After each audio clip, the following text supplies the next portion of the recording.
តកាំងភាពក្រៃអ្វីម្លេះទឹកដីក្រចេះវិញសេះចៅឆ្អិនមានស្ពានមិត្តភាពកម្ពុជាចិនធ្លាប់តែសូបិនក្លាយជាការពិតអូនជារំដួលកោះត្រង់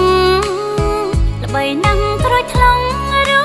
ជាតិផ្អែមឆ្អិតមានទាំងផ្ទះស្នាក់រមណីស្នេហ៍ស្និទ្ធសូមបងអាណិត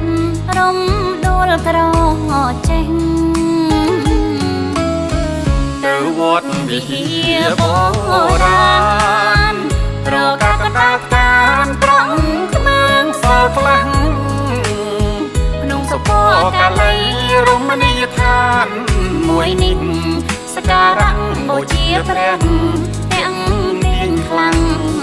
ណាស់នាំអូនទៅភ្នំសំបុកទីឋានជង្រុកវប្បធម៌ប្រវត្តិសាស្ត្រលើភ្នំសំបុកគុនតេងស្ភាពច្បាំងធម្មជាតិល្អល្អះទុន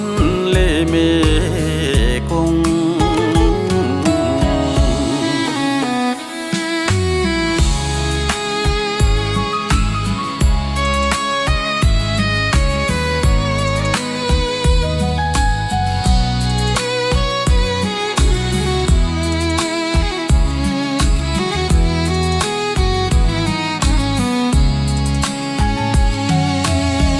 ទៅវត្តសស100ខ្ញុំអញធប់ថ្វាយក៏រំស្មោះស្ម័គ្របុត្រីព្រះច័ន្ទរាជាព្រះនាងវរភ័ក្រចេតិយបញ្ជាក់ព្រះនាងក្រពុំឈូ